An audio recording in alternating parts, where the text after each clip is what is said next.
Alright, so we're back. So today I'm going to be checking out and reviewing my first impression of the DJI Action 4. So I paid about, I think, $436, so that was the adventure combo, I believe they call that. It comes with like a little selfie stick, a few other attachments. The most important part that I think it came with was the battery little case. So you get 3 batteries versus you pay the $300 one would be just the camera, a few attachments, and 1 battery. So nothing too crazy. So I definitely think it's worth the extra $100. But so far, my first impression of this camera, I'll put in some other clips throughout the video. During the day, during the evening, late at night where there's very little light, and how it comes out. So I'm currently filming on it right now. I'm using the built-in microphone, no extra microphone attachment. I know it is easy to attach the DJI Mic 2. Not doing that, keeping that on my Pocket 3 attached. So this is just the camera's audio. So during the day, you clearly see it does bring out a lot of colors. This is all going to be shot in the just the generic presets, no manual, nothing like that. So currently it's in 4K 120 FPS, and it's also in the rock steady mode. So when you walk around in this mode, it does come out pretty good. It looks almost like you're shooting on a gimbal. So it keeps this footage pretty steady. There might be a little bump here and there, but nothing too crazy, versus if you were to walk around with your iPhone, you're going to get a lot more bumps as you're walking. During the nighttime hours, I will switch it to 4K 30 FPS. that will allow their low light mode. I think it does a pretty good job for a camera that is relatively tiny. It's not gonna, and it's pretty cheap compared to a lot of other cameras that you'll see that people will shoot at nighttime footage. Those cameras, buy just a base camera, you're probably looking at $800 to $1,000. Then you're just going to add the lenses, everything else. It'll just start, racking up more and more money. So far, $400 plus the SD card I had to purchase. Then I did buy another attachment off of Amazon. The one great thing about this is it has a magnetic bottom to it, and on the sides you could put it sideways, film a vertical shot like you would see on TikTok or YouTube Shorts, or you could film a normal video, that you'll post on YouTube and stuff like that.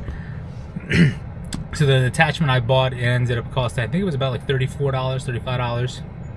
Just attaches there to the bottom. Does have the little tripod, little screw, put in the tripod. So I'm currently using the tripod from my Pocket 3. Works very well. Makes it a little bit tiny, but it's good to fit underneath the dash. Gives just a little handle to hold on to, whether you're putting it on your dash of your car, walking around. Just gives you a little something to hold on to. We're using that big stick. I mean, it's good if you want to get nice big wide shots and get a background on yourself, or maybe put it on a little tripod and set that up. But just for little everyday vlogging using, the little mini tripod is the way to go. So looking at night footage, it does a really good job in its auto mode. It does pick up the best amount of color it can. So if you're walking in an area that uses a lot of street lights that are more of a yellow tint, it's going to pick up a lot more of the yellow. So you'll have to do a lot more editing on the back end if you're just using the manual settings.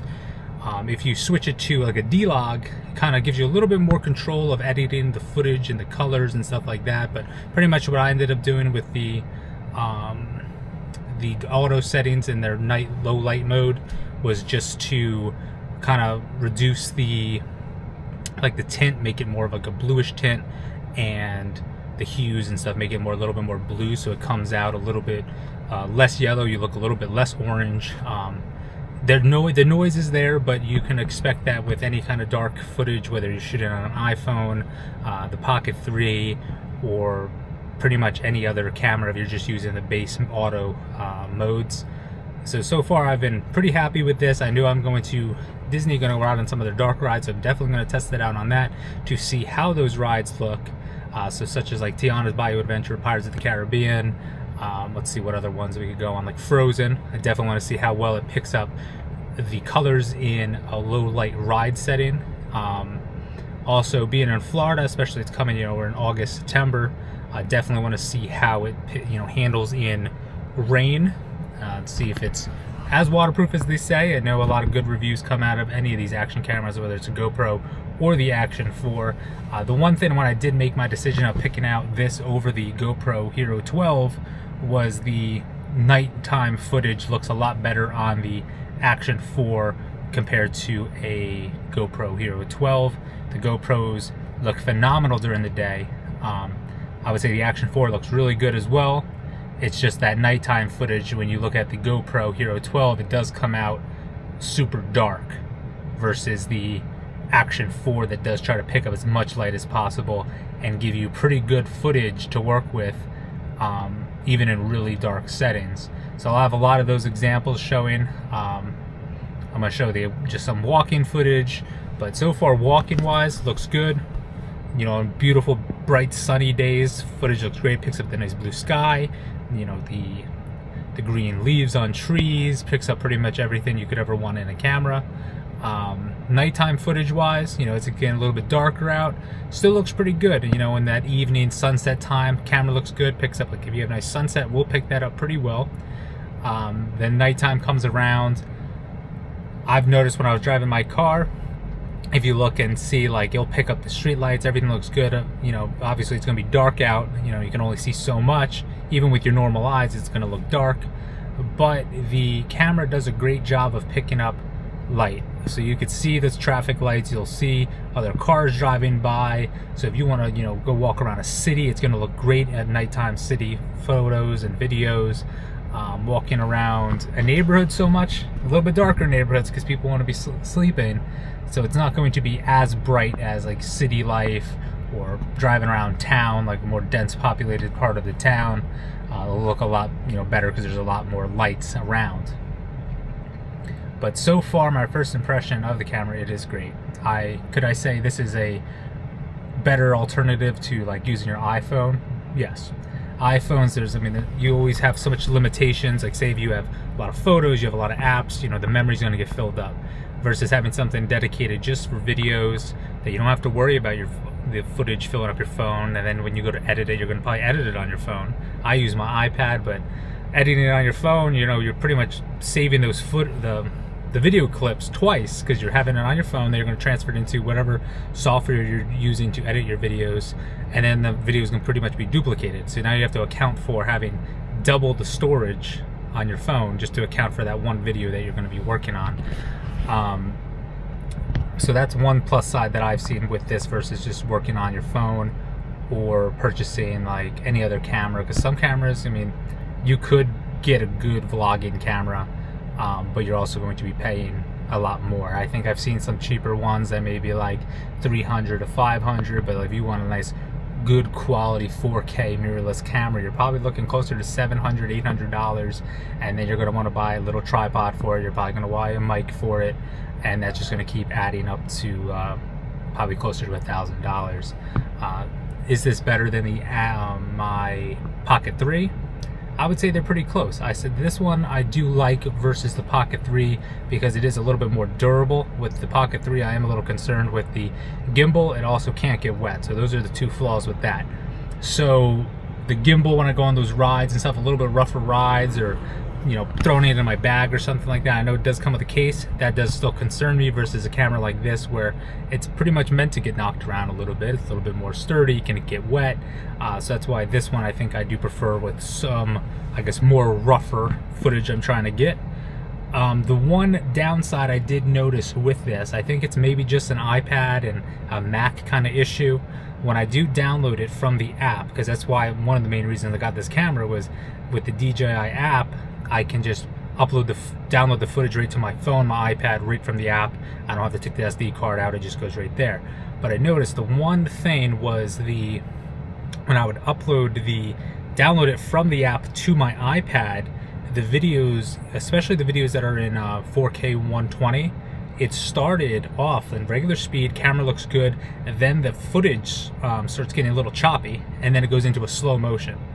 So pretty much what I noticed I had to do for every one of those videos I would shoot in the 4K 120, I had to go back in and edit the clip on the iPad, just hit edit, and then it'll give me a little like bar on the bottom, and it shows that the beginning part is in regular, then it goes to a slow motion, then it goes back to a regular. So pretty much I just had to drag my finger across that, and then all the footage looks fine. So that was the one fix. That's the only flaw I've seen. And when I looked it up online, I did see a lot of people talking about that that's the same issue, but I've noticed they all seem to have, whether it's an iPad, an iPhone, any of the Apple computers. So maybe it's just an Apple thing, but that's the one thing, the one flaw I did notice about it. But I think that's the only thing I can really criticize about it. I know people do put a lot of, they do a lot of manual shooting. I did watch a lot of videos of that. With a lot of manual, if you know what you're doing with editing the footage afterwards, or knowing what settings and what kind of light you're in, you could get some really great night shots, or even really great day shots. But it also just, takes a little trial and error if you're trying to learn it on your own, or you can watch YouTube videos of how to get the best settings. But then you always have to constantly kind of change it up a little bit depending on where you are, what you're shooting. That's one thing I like about the automatic settings, is just you pick it up, you shoot it, it looks good. You can leave it in all the generic settings and it still looks like great footage. That's the one thing I think is a great camera, a good starter camera, where somebody can just pick this up, take some videos, and it's going to come out looking clear. It's going to look, colors look good, and the audio is pretty good. So it's kind of just a nice starter vlogging camera. I do recommend it because it also does have the front facing screen. It also has a back screen. And another thing that's different from this versus the GoPro Hero 12 was the screen on the front is a touch screen, so you can go in there and you can change your settings. You want to shoot your different FPS. You want to lower it to 1080p, whatever you want to do. You could change it right on your home screen, and that's that. You don't have to dismount it if it's on something like a GoPro. You would have to take it off, change your settings, then rehook it up, versus this where it's just there. You can just pop it in, whatever you want to change, and then hit record and you can start it up. So I think so far this has been a really great investment. I do want to see how it turns out in the next 2 weeks while I'm down in Florida filming those rides. So might do a secondary video, another video reviewing how that footage looks, but I'll put in a little bit of put in a nice little sped up version so you get to see the time lapse of how this camera can handle.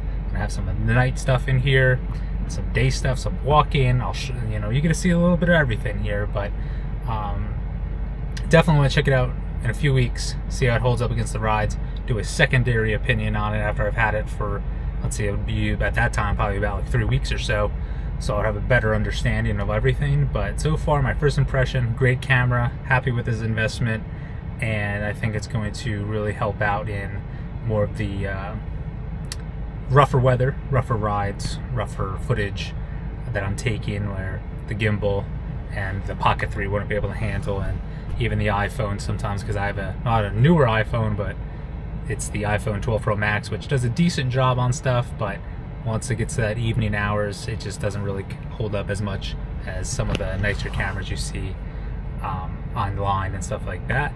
But with that being said, this is a great camera, and definitely happy I bought it.